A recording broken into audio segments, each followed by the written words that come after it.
ఎప్పుడైనా ఏరోప్లేన్ కానీ హెలికాప్టర్ కానీ క్రాష్ అయినప్పుడు ఫస్ట్ అందరూ వెళ్తారు బ్లాక్ బాక్స్ నుంచి.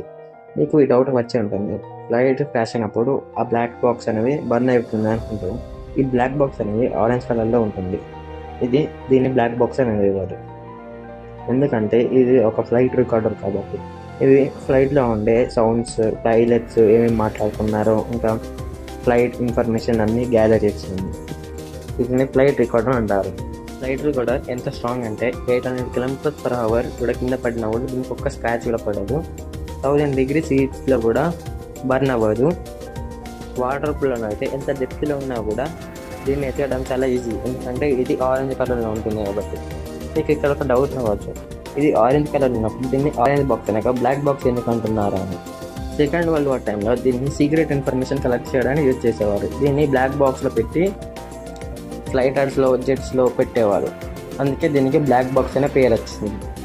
ఇంకా దీన్ని వెతకడం కూడా చాలా ఈజీ, ఎందుకంటే ఇది ఆరెంజ్ కలర్లో ఉంటుంది. ఇంకా ఐడెంటిఫై చేయడానికి చాలా సింపుల్గా ఉంటుంది. ఒకవేళ ఫ్లైట్ రికార్డ్ దొరకకపోతే